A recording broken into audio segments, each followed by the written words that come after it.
dimana dalam sejarahnya atom itu mempunyai banyak model. Kita lihat yang pertama ya, model atom yang pertama ya, model atom Dalton ya. Lihat model atom Dalton, bulat aja ya, tidak dapat dibagi lagi, unsurnya sama. Kalau sama-sama oksigen bentuknya sama, ukurannya sama, masanya sama. Tapi kalau tidak sama seperti dengan emas, dengan tembaga, pasti bentuk dan ukurannya berbeda, tidak identik. Dan kalau bentuk senyawa lain, yaitu beberapa atom ini gabung dengan ya unsur yang berbeda, akan menjadi namanya senyawa. Contohnya air ya, H dengan oksigen H2O, atau CO ya, CCO ya, OC2, C-nya 1, karbonnya ini karbon ya.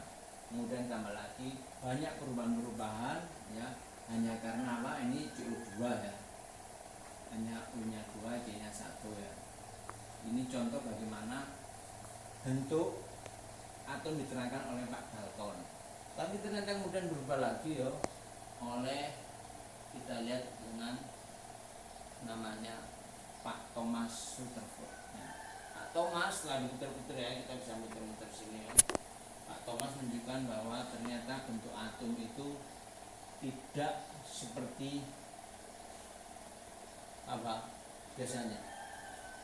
Ayo, tapi bisa apa? Bisa berubah. Kita bisa lihat sini ya. Nah, kita putar sini ya bentuknya. Nah, kita pakai assembly ini menunjukkan bentuknya model dekat ya, bisa kan ya. Jadi seperti roti kismis ya, positifnya itu di mana-mana, muncul kismisnya itu yang negatif, acak ya. Tapi netral, kenapa jumlah positif dan negatifnya sama? Itu menurut bentuknya Pak Thomas ya. Di situ positif, kemudian negatifnya tersebar, tapi seluruhnya bersifat netral, itu Pak Thomas. Nah, tapi kemudian berubah lagi ya, oleh penemuan baru yang dilakukan oleh ilmuwan yang bernama Rutherford. Rutherford, lihat ini, kita lihat atom memiliki inti padat bermuatan positif ya, dan ruang kosong yang besar, kosong-kosong ini elektron, tengahnya adalah positif ya, sama negatif ya, dengan netral ya, netron ya, netron, ini elektron. Ternyata dia punya ruang kosong, lihat ini kosong, antara elektron ke inti ternyata ada ruangan kosong ya. Kita putar-putar ya, baik dimana kita besarkan ya. Kita lihat ternyata ya, bagaimana bentuknya banyak ruang kosongnya. Ini penemuan dari Pak Rutherford. Nah, kemudian diteliti lagi oleh ilmuwan yang lain, Pak Bohr ya, Profesor Bohr ya. Lihat ini elektron bersekolah dan tetap, dia menemukan ternyata seperti orbit matahari atau orbit bulan atau orbit bumi, maka disebut dengan orbit, memancarkan energi ya, tanpa menyerap energi. Tapi ketika dia pindah dari sini ke sini ya, maka dia akan membutuhkan energi ya, yang disebut energi kuantum ya. Energinya disebut foton. Foton energi yang diserap ketika dia pindah ya, atau ketika naik, itu berbeda. Nah, jadi naiknya maksudnya lepas ke atas tingkatan yang lebih tinggi, atau bawah itu baru membutuhkan energi. Inti nukleusnya seperti itu. Jadi bentuknya akhirnya berubah ya. Sekarang ada orbit-orbitnya, lintasan-lintasannya, di mana elektron itu mempunyai lintasan sendiri-sendiri, tidak seenaknya. Nah, tapi kemudian diteliti lagi ya, oleh peneliti baru, yaitu Pak ya atom ini Einstein kah atau Heisenberg akhirnya menunjukkan bahwa sebenarnya ini semua bentuknya itu nggak kelihatan, dalam arti seperti kabut.